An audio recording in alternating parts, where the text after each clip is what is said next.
L'évaluation des activités de notre organisation ne commence pas maintenant. Nous faisons l'évaluation de façon régulière parce que nous avons au niveau de notre organisation une programmation quadriennale tous les 4 ans. Et à chaque 4 ans, avant de faire une autre programmation, nous faisons l'évaluation. Et il y a même des évaluations à mi-parcours qui se font. Donc, ce n'est pas maintenant qu'on va faire l'évaluation. L'évaluation se fait tous les 4 ans.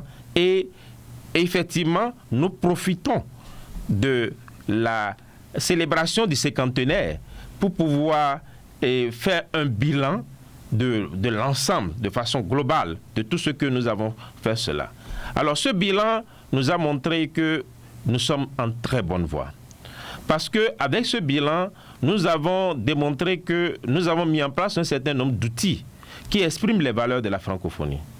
Lorsque je prends le cas d'Haïti aujourd'hui, nous avons 16 centres de lecture et d'animation culturelle qui ont été installés à l'intérieur du pays. Vous allez dans le département du Nord, Trou du Nord, par exemple à Saint-Raphaël, ouais, vous verrez les installations des centres de lecture et d'animation culturelle. Vous allez dans le sud, à Koto, à Port-Salut, à Chantal, vous verrez les installations des centres de lecture et d'animation culturelle. Vous allez à Cabaret, dans l'ouest, vous verrez cela. Vous allez à Gonaïve, à Saint-Marc. Donc, nous sommes, de ce point de vue, nous avons mis en place ces centres de lecture et d'animation culturelle et il y en a près de 700 dans le monde entier et en Haïti, il y en a 16 et ces 16 permettent l'accès à la culture au niveau des populations à l'intérieur des pays.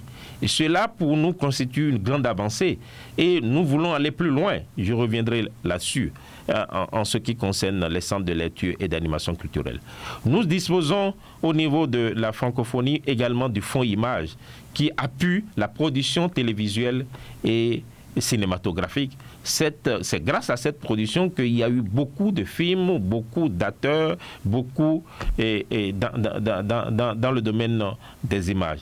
Et je donne l'exemple également, beaucoup des documentaires du célèbre Arnold Antonet ont été financés par l'OIF. L'OIF a cofinancé plusieurs documentaires de Arnold Antonet et vous bénéficiez de ça.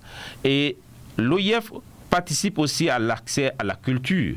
Et l'accès à la culture, nous finançons plusieurs festivals ici, et de façon régulière. Et pour montrer que le travail de l'OIF ne se limite pas simplement à la promotion de la langue française, nous soutenons également ici le Festival des cultures créoles, pour dire de façon très claire que le travail de l'OIF, c'est la promotion du plurilinguisme. Nous avons décidé d'aller plus loin parce que les études nous révèlent que dans 50 ans, c'est-à-dire d'ici à 2070, le nombre de francophones dans le monde passera de 300 millions aujourd'hui à près de 500 à 800 millions de francophones. Monsieur Adjovi, on va terminer, mais je dois vous rappeler que notre collaborateur ici à Radio Télé-Guinée, Milias Noxon, vient de remporter et était le lauréat pour la catégorie radio du concours et le reportage de l'OIF. Il était le lauréat pour la catégorie radio. Il est notre collaborateur et journaliste, présentateur à Radio Télé-Guinée ici. Ça, c'est encore un exemple de réalisation, ou si j'ose dire, de ce que nous faisons de bien ici en Haïti, parce que nous organisons chaque année un concours du jeune journaliste en Haïti. Et effectivement, pour l'édition 2019, c'est Noxon qui a gagné le prix de la catégorie radio, et cela lui a donné le droit d'aller faire un stage de 1 mois à Radio France Internationale.